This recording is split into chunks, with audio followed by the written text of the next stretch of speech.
Right now, the Dragon Ball FighterZ community is in kind of a weird spot. We're not really getting clear communication from the game developers or publishers, and after the event that went down yesterday, a lot of people are asking themselves, is Dragon Ball FighterZ finally done? And I'm gonna be honest with you guys, I'm gonna come right out of the box and just say it, I think this game is still getting DLC.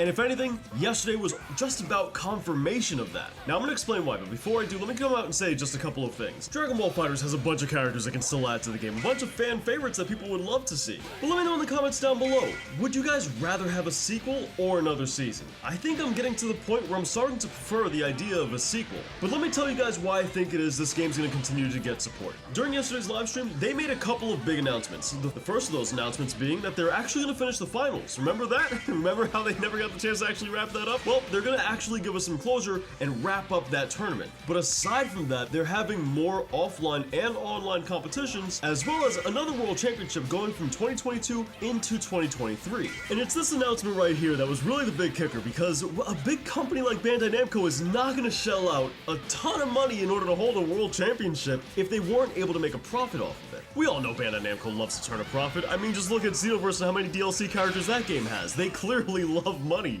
I mean, and who wouldn't? When you're sitting on a gold mine, you're not gonna let it go to waste. And they know Dragon Ball FighterZ is their biggest gold mine they've had in ages. You know they're frothing out the mouth trying to turn a profit from this game, a bigger profit from this game, because they already made a profit. And the business models of games overall nowadays has become push out more content in order to keep people paying for one individual game before you release a sequel. So when you look at the fact that they just announced a whole new championship, they're not gonna go ahead and invest that money without some kind of plan to make a return on that. So let's look at the situation. Here's my kind of train of thought on this and my line of thinking. Let me know what you guys think about it. Nowadays, it's no secret. Content creators really build communities for a video game. Let's be honest, they do a bunch of free promotion for video games. You can see this over the course of tons of different games. Fortnite, for example, Minecraft, Dead by Daylight, Dragon Ball FighterZ. I'm not saying these games would die without their community, but their community certainly drives sales and certainly maintains interest and certainly builds a community around the game. So as a company, if you want people to stay interested in your game, you want content creators making content for your game. And as a company with a competitive fighting game like Dragon Ball FighterZ, you gotta give people a reason to want to train for your game.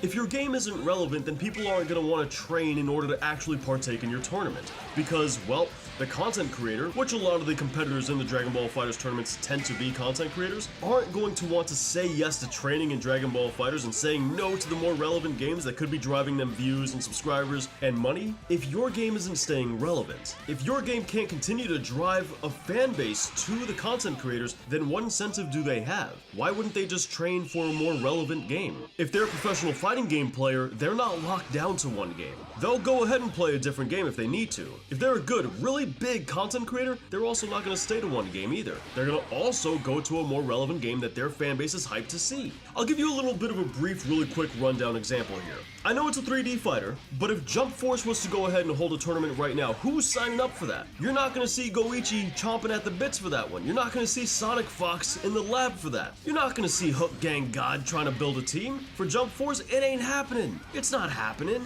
Why is that? Aside from many people not liking the game, let's pretend the game was amazing, the game isn't relevant anymore. It's not going to drive a fan base for them, so it would be a waste of time for them to spend their time training for that tournament that nobody cares about. So as a company, how do you keep those guys interested in your game? How do you keep them wanting to train for your tournaments? Well, the answer is you give the content creator more content to make content with. What kind of content, you ask? New patches, new DLC. That keeps the content creator creating content, that keeps them driving a fan base, which builds a community, which keeps general interest in your game, which then drives profit. Profit that will make you the money back on the tournament you're holding. In short, it's simply just not a logical decision for a company to dish out a ton of money for a world championship tournament and not have some kind of big business plan in order to make that money back. And if there's anything this newest patch went ahead and taught us, it taught us that Bandai Namco is going to keep their lips sealed about whatever it is they're doing up until the point where they're ready to finally show us what it is. Because this patch came out of nowhere without any warning at all. Now don't get me wrong, I don't want to want to give the wrong impression here. I think nowadays, with how big fighting games in general are,